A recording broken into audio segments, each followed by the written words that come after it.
Hey everyone, my name is Rooster and welcome back to Mechabellum. In today's video, I want to highlight quite the unhinged comp. I don't think I've ever managed to pull off something quite like this, so yeah, just look forward to it. Let's have a look at the packs in front of us. Sabertooth Specialist here looks pretty nice for a standard opener. Again, sledgehammers are really powerful. Rhino Spec with Crawler Steel Ball also decent, and Giant Spec Spiders obviously playable on aggro, so kind of a choice between two aggro packs here and one defensive pack. And at this point during my stream I was trying to play a bit more defensive, so I will be going for the sledgehammers in this case. I'm up against Fleet Command, who goes for steel balls and arc lights, and he is a Farseer specialist. As you can see, the Farseer is unlocked, so both of us will get access to a free unit. I will get mine on round number 3, you will get his on round number 4. And round 1 here, if my opponent had triple crawler, I'd be a little bit afraid that the sledgehammers can't clear all the crawlers in time, but with only 2, or at least, well, I'm expecting him to go for crawlers, I think I'm fine, and I can try and buy some DPS and go for the marksman here. That seems like the best play because he has steel balls and arc lights. Together, that's a lot of effective hit points and probably a bit too much for sledgehammers alone to kill. The other play would be going arc lights, obviously, but I'm not convinced that I would be able to have enough damage, so marksman seems like the logical choice. I am definitely taking my time here. I don't know, I was probably yapping, talking to chat, or going over the different options and, yeah, really mulling over them. But it should be the marksman here. Yes, there we go. Gonna put those in the middle. I don't know if my opponent was pushing or not. I could put my sledges vertical if I'm really expecting aggro, but with this setup, kind of 2 squares in front of the tower and 4 squares in, I found that these sledgehammers honestly perform very well into even aggro steel balls too, because they tend to kind of approach the sledges from the side if they play aggro, and then it's pretty much as if they're placed vertically, right? You can see here, the steel balls are arriving even in standard from the side, and so they all lock onto different sledges, which is why vertical sledge normally is so powerful against the steel balls. Marksmen here are locking onto the arc light, and I think we will just about have enough to close things out in round 1. We will, and that'll equalize the hit point. Not a massive amount of damage, but at least we don't lose any tempo here. Round number 2, intensive training, hard to skip. I mean, if you've seen some of my recent videos, you can do some absolutely insane stuff with this card if you manage to get your hands on the enhancement module. So yeah, ever since those games, I find it very difficult to skip this if I don't have a good reason to. Electromagnetic Impact is fine, but you won't get much value out of it now. It does have a very short cooldown, so you'll probably be able to use it 3 times or so during a game. But with Intensive offered here, that seemed like the best option. Now, my opponent goes for Mass-Produced Wasp, which is a completely fine card too. Not something you see very often, but 100 cost Wasp, being able to buy 3 of those, that will force me to go into a pretty, I mean, solid response, right? Probably Mustang with range. And I doubt I'll be able to win here. I should be stronger on the ground. I go for just a double arc light type deal. I can still level something. That'll be the sledgehammers. Felt like the sledgehammer level here is good against the crawlers, good against the arcs, whatever my opponent may buy. Just very hard to kill, but yeah, I don't quite have enough units here that would be able to get rid of the wasp. So unless these marksmen somehow get an incredible amount of uptime, I don't think we'll be coming out ahead. Ground looks fine. I mean, marksmen are not helping out with the DPS, but we've got arc lights, we've got leveled sledges, so we can take out the steel balls from the looks of things. But yeah, I mean, just look at this. These wasps do have 35% less attack and 35% less HP, but that's still going to be enough when you have such an overwhelming number of them. And so round 2 here, we'll be going over to Fleet Command. He strikes back immediately, and well, now at least I know what my opponent wants to do, and I can react accordingly. Speaking of reacting, we get unit reinforcements, and there are 2 pretty nice options here into Wasp. There is the Quad Fang, and there is the Wraith. I was first considering Wraith, but playing Wraith in Standard is relatively hard in my opinion. I mean, Blue Hair is really, really good at it, but I am no Blue Hair and not very well versed in how that comp exactly works. And I mean, quad fang on defense, or even in standard, just feels so nice. And I'm thinking to myself, what if I just range the fangs? It's not something that you see very often. It used to be more common in the past to range your fangs in standard as a response to wasp, but with the 35% less HP, they should be a lot easier to kill. And I mean, that makes me trust Fang would be able to do the job. And so yeah, we pick up Quad Fang. We take the marksman levels, because that's just useful against the steel balls, useful against the arc lights. And indeed, we do range the fangs, picking up one more. Opponent, by the way, went for the Sandworms and buys one more. So round number 3, double Sandworm aimed at my left tower. That's a little bit scary, but once we see that, we can also go for Ignite. And so suddenly I'm just sitting here like, am I really playing like carry Fang on defense? I mean, I guess so. It makes sense into this board, mass-produced Wasp and Sandworms. Just going to go for a little bit more chaff. Another crawler all the way in the back to try and stall. And, well, I responded to my opponent's Wasp, and now I just kind of wanted to see what my opponent was doing so that I could react to the next problem, which is going to be the Sandworms. Right side, we should be able to win. You can see that the Fangs are doing a good job of clearing those Wasps. Left side, of course, we are getting stuck a little bit onto those Sandworms. We'll need the Ignite next turn. Arclight does a decent job here of clearing all the crawlers. And now we're going to be pushing into the right side tower. Maybe I can win this. It's nice if I can keep the marksman alive, though, because that's where most of my DPS comes from. The Fangs are not terrible, but these are still, you know, tanky giants on round 3, so asking the level 1 Fangs to kill them is maybe a bit too much. We do grab a debuff, which allows us to kill one of the Sandworms. The other one, though, still alive, will grab the tower and probably kill my marksman here. Yeah, we'll do that. But with this amount of Fangs, I guess we should have enough. Yeah, I mean, easy. Okay, so round 3, we do win. And round 4, nothing really interesting there. Both of us actually skip quite quickly. There was an overload drop, but it's pretty hard to get use out of that. And I just wanted to get as much money here to be able to invest into my board. So we grab the second tech on the Fangs, the Ignite, which does 6% HP damage per second for 2 seconds whenever it's applied. Now, this is an effect that is not guaranteed on Fangs. It is guaranteed on Vulcan, but not on Fangs. Still, though, if you have a whole pack shooting at it, typically you will just be applying Ignite constantly. But yeah, I have no idea what the chance is of igniting a target, but that is an interesting little tidbit of information. Opponent now going for triple Mustang, no range as of yet from the looks of it, and goes for Mech Div on the Worms. Now, going for any tech really on Sandworm that produces larvae, whether it's Mech Div or Replicate, is very useful into the Fangs with Ignite, because while they're good at killing the big targets, they don't really like killing these mid-sized units whenever they spawn, because it's a lot less efficient, right? You can kill a target in about 16 seconds with just the Ignite effect alone, which is not too bad if the target's really large, but if it's a small unit, then, well, there's probably better options to take those out. Intensive available, not sure what I leveled, maybe in Marksman.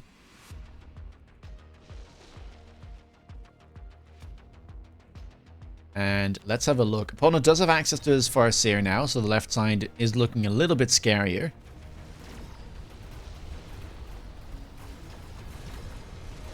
And let's have a look at how that Ignite works. Okay, there we go.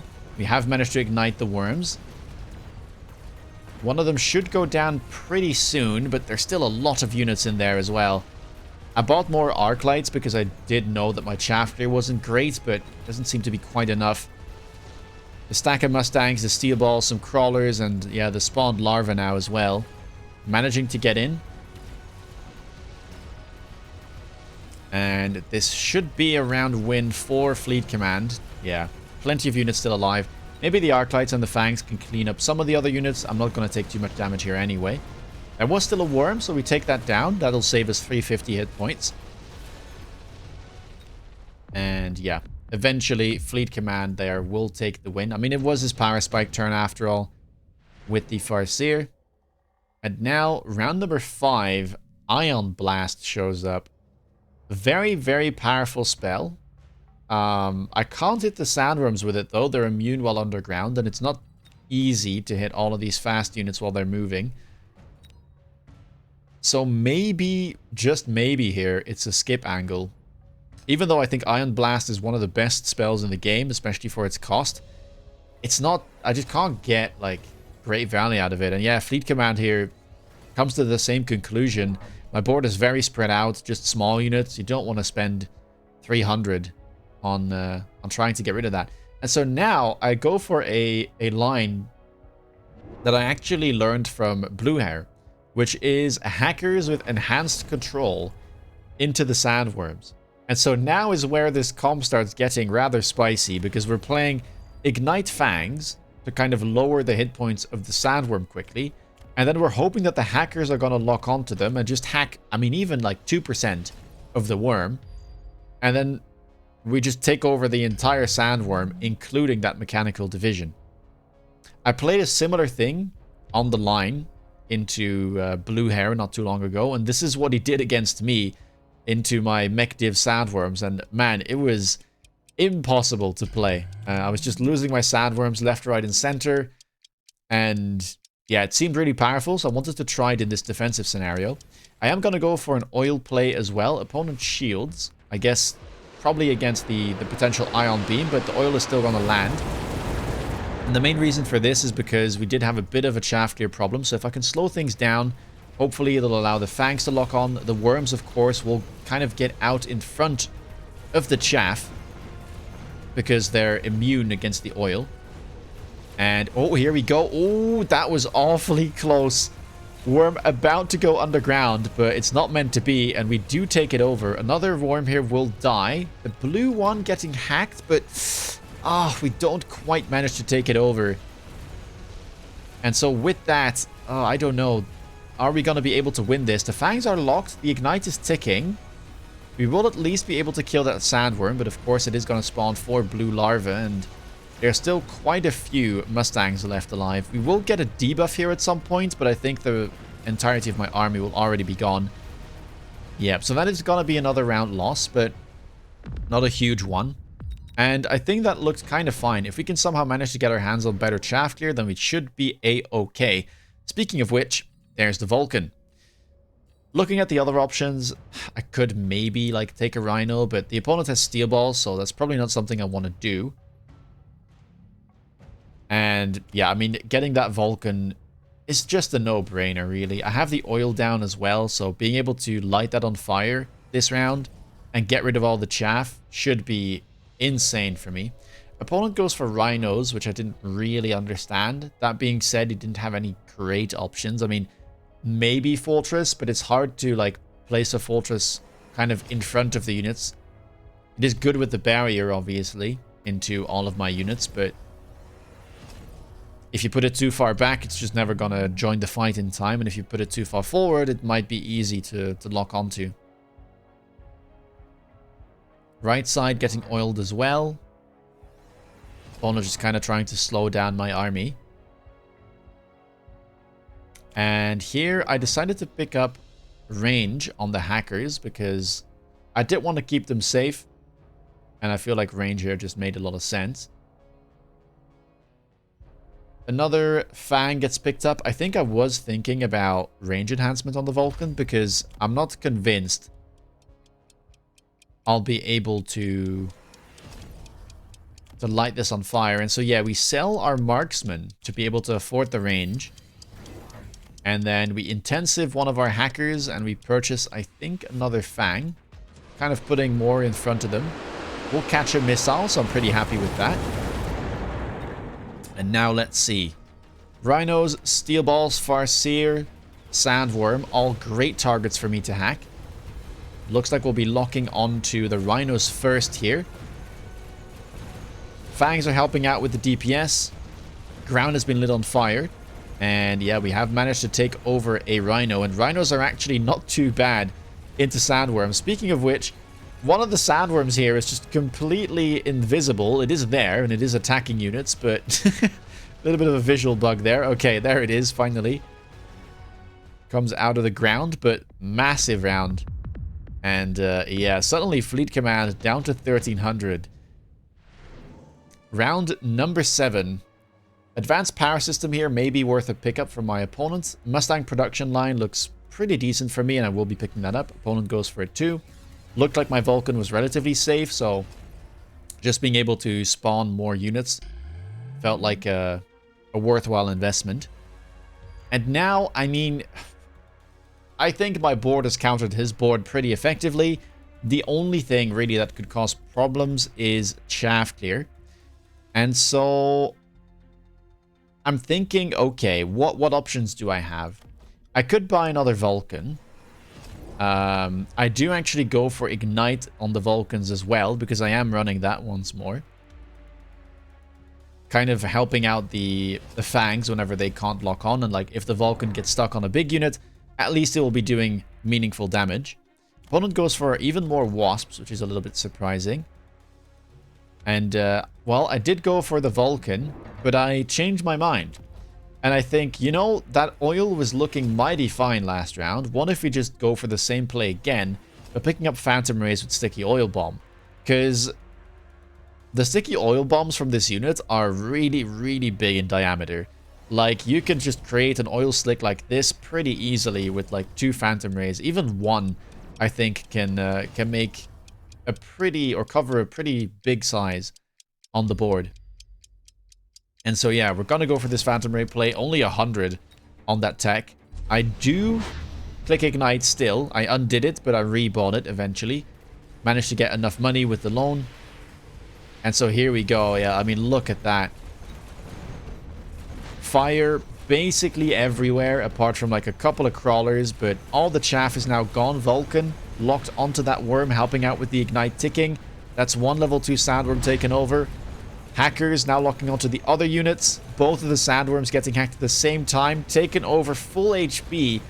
And, well, that's just the entire front line from Fleet Command gone. The Fangs now working their hardest to get rid of those added Wasps.